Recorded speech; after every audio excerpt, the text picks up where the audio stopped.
Ellen Greenberg, a 27-year-old teacher, her life was ended by the tip of a knife with over 20 wounds all over her body. The official COD is that she did it to herself. But did she though?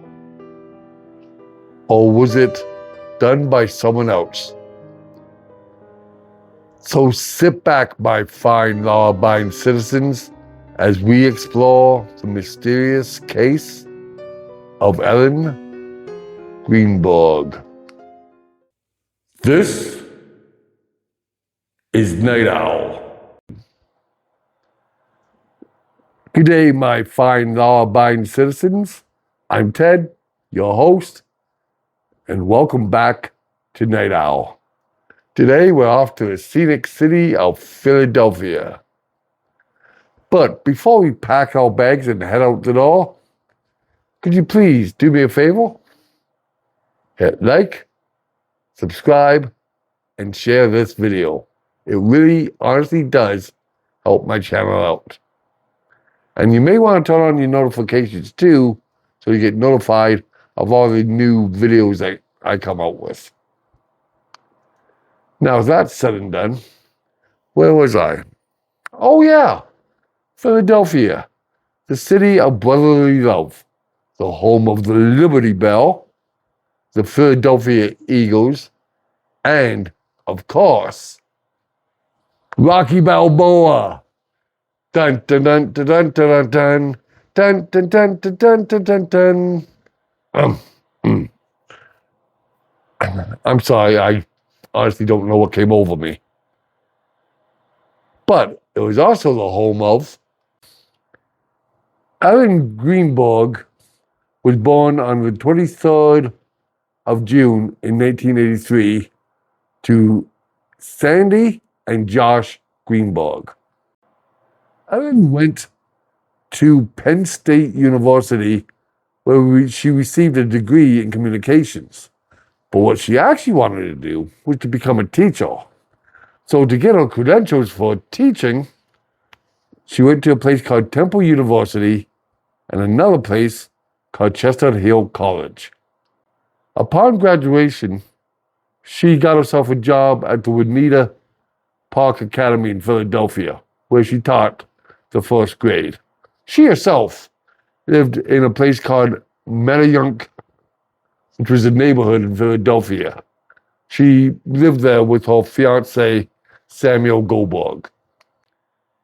Now, on the 26th of January 2011, Philadelphia was hit with a really bad blizzard. It caused Ellen to decide to leave work a little bit early and head back home. Can't say I really blame her. Now, this is just based on what Samuel said, you understand. He said that sometime after Ellen got home, he returned home too. He was off at the gym. He says that he was not by himself. He rode up into the elevator and there was a security guard with him. And the security guard stayed with him once he got up to his apartment. When he went to enter his apartment, he discovered the door was secure. He thought it was secured by one of those swing latches. So he did what most people would do. Tried texting, tried calling his fiance. Nothing, no response at all. So, once again, according to him, he was starting to feel a little bit anxious. So, still with a security guard there, he busted down the door. And he went inside and he found his fiancée in the kitchen, on the floor, slumped over, and there's a great deal of blood around. So he called 911 and joined the conversation with 911. Now, I have not included the call here. Maybe I should have, but I have listened to the call. He did sound fairly calm for the most part. And he said that, one, that she had stabbed herself, but then he said that she may have fallen on the knife. At around 6:40 p.m., emergency services arrived and pronounced Ellen dead. And it was a result of around 20 wounds, all done with a knife, about 10 of which was actually in her back and back of her neck as well. She also had quite a few bruises, around 11 of them, on her abdomen, her arm, her leg, and they were in various states of healing. Initially, of course, the police did treat it as if she had done it to herself. But then, of course, she had an autopsy, and the Philadelphia medical examiner's office ruled that she was ended by someone else, which, yeah, of course she was. I mean, how would you do that to yourself? I mean, once, twice, sure, but 20 times and in the back? I don't know. But the next day, the Philadelphia Police Department offered everyone a different conclusion. It says that her passing has not been ruled a homicide. And they do, however, consider her passing to be kind of suspicious. But then the medical examiner office changed its conclusion, saying that she did indeed do it to herself. Then the police, on January 27th, it's like what, the next day, pretty much, actually gave permission for the apartment to be sanitized and cleaned. And that's not all. Some dude named James Schwartzman, who was actually, you know what, more than just some dude. He was one, Samuel's uncle, and two, a prominent judge in Pennsylvania. He came into the apartment on that day to retrieve some personal items. You know, like laptops, cell phones, credit cards that belonged to both Samuel and Ellen. No idea why he was allowed to do this, aside from the fact that he was a judge. Then the police returned to the scene with a search warrant. Well, I think they're a little bit late, but they did make a request to Samuel's uncle to return those items. Now, in 2018, the office of the Pennsylvania Attorney General, a guy named Josh Shapiro, took over the case. In 2019, a spokesman for Josh said that evidence pointed towards Ellen's passing being self-inflicted, and that the investigation was officially closed. Then, on March 15th, 2019, a newspaper named the Philadelphia Inquirer did a complete front page spread that had a pretty impressive investigative report. Impressive enough that it actually started to renew suspicion that maybe Ellen did not do it herself.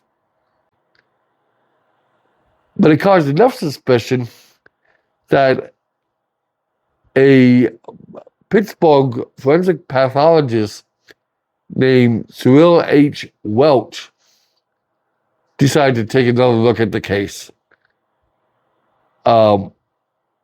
And he couldn't understand how anyone could have possibly considered this done by Ellen's own hands.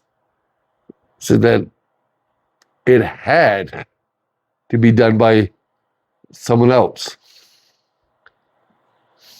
They even had a forensic scientist named Henry Lee, who testified for the defense in the O.J. Simpson trial, reviewed the case. And his conclusion was the number and types of the wounds and blood-stained patterns absorbed are consistent with someone ending someone else's life. Now, there was a bit of a disagreement when it came to whether or not all the wounds could have possibly been self-inflicted.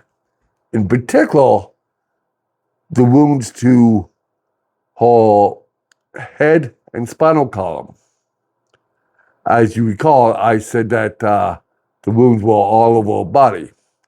Well, Ellen's family hired an investigator, some dude named Wayne Ross. Now, he said that such brain injuries and injuries to the spinal column would have resulted in severe pain, cranial nerve dysfunction, and traumatic brain injuries. Then comes the original report that supposedly was written by a consulting pathologist of some renown named Lucy Walk Adams. In her report, she said there was no such wounds. But the weird thing is, about 7 years later, the Philadelphia Inquirer, a newspaper that was very popular at the time, ran a story about the case, and in it, they had actually talked to Lucy, and she responded to the request for an interview in writing. She says, and I quote, "I have no recollection of such a case." And she also said, once again, I quote, "I would conclude that I did not see the specimen in question, although there is a remote possibility that it was shown to me." Now, the other thing is, the newspaper actually, doing the due diligence and whatnot, checked out to see if there's any kind of paper trail, and what they found was, well, nothing really. There was no bill or invoice to pay her for her services, and they could not even find her original report. And that's not the only inconsistencies we went across in this case. Remember Samuel's story about how he went up in the elevator with a security guard, and that said security guard was still present when he kicked down the door? Well, the cops actually interviewed this security guy. And according to him, he did not go up into the elevator with Samuel, and he was not present when Samuel kicked down the door. And the security guy's report was backed up by security footage, which showed Sam and Sam alone going up into the elevator. And there's something else too. Both Sam and a couple of his relatives claimed that Sam was on the phone with him when he kicked down the door. But the news network CNN actually pulled up his phone records, and it said the call never happened. Now, just because no one had been arrested in this case does not mean the courts were not involved. In fact, in October of 2019, Ellen's parents did a civil lawsuit against the Philadelphia Medical Examiner's Office, as well as Marlon Osborne, who was the pathologist that conducted the original autopsy. And this suit pretty much was just meant to change the COD. Remember, the official ruling was that Ellen had done this to herself, while her parents wanted it changed either to unknown or have the COD actually changed to the fact that someone else had done this to her. Now, I know what you're thinking. You're thinking, well, their suit's probably just coming from a place of grief, unable to deal with the fact that their daughter chose to do it to herself. And yes, that has happened, but not in this case. They had actually uncovered some new information, including the fact that Marlon actually admitted that he changed his findings at the insistence of the police. And there was also new techniques that were not available at the time of the original investigation, such as the ability to make a 3D anatomical recreation that actually showed the wounds and demonstrated that some of the wounds was impossible for Ellen to have done herself. In January of 2020, the Philadelphia Court of Common Pleas decided that they did have enough information to actually allow the trial to proceed. Then in February of 2022, the Pennsylvania Attorney General's office more or less reaffirmed that the COD was that she had done it to herself, which, as you can imagine, did not really make Ellen's parents very happy. Now, in August 2022, the Chester County District Attorney's Office decided that they were actually going to reopen the case when it came to Ellen's passing, which is definitely good news. I mean, I bet you that really made Ellen's parents happy. And as for the Pennsylvania Attorney General's office, well, they actually had to relinquish the case because there seemed to have been a fairly bit of a appearance of a conflict of interest, which I can definitely see. I mean, the whole way they conducted it was allegedly fairly fishy. Now, on July 30th in 2024, the Supreme Court of Pennsylvania, the Eastern District, actually granted an appearance for the allowance of an appeal to review Ellen's COD.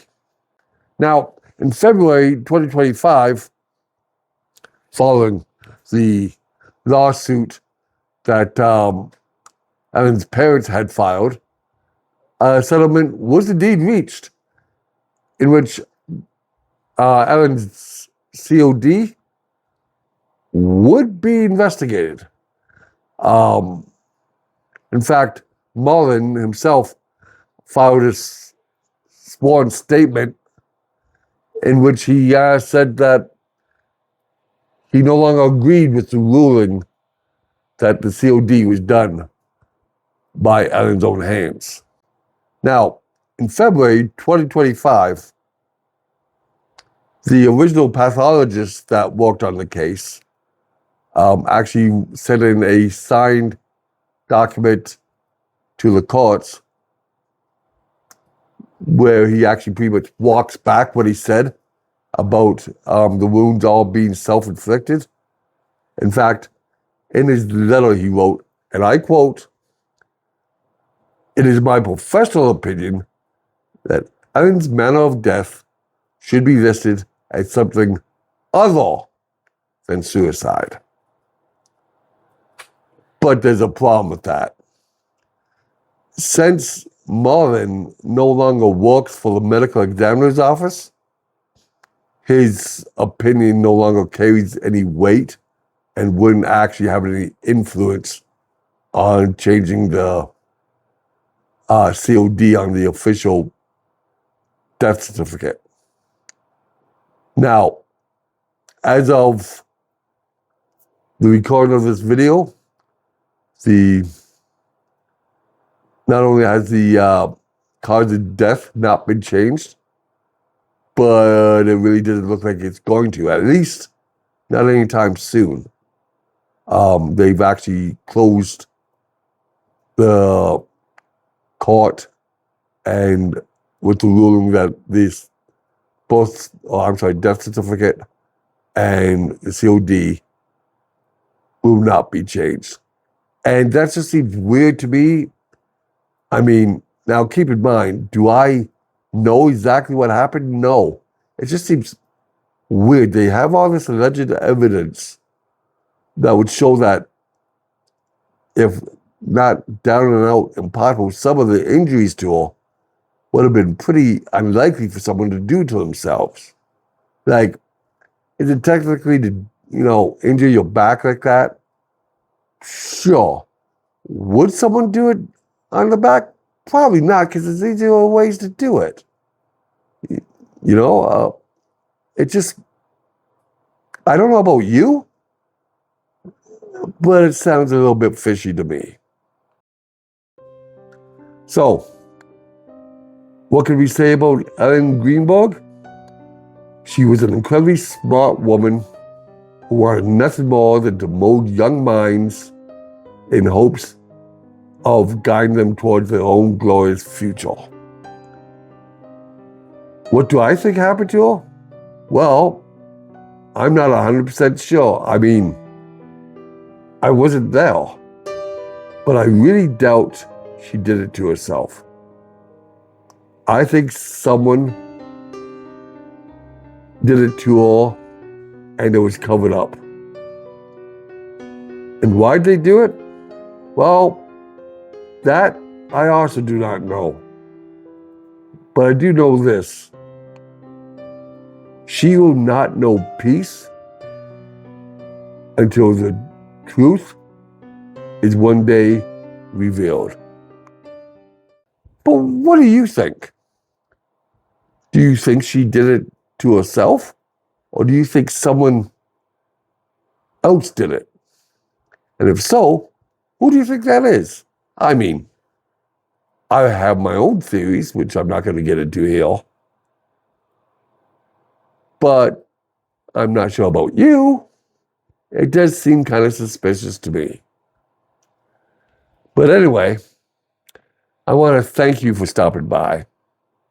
But before you go, please, if you haven't already, remember to hit like, subscribe, and to share this video. It really does help my channel out.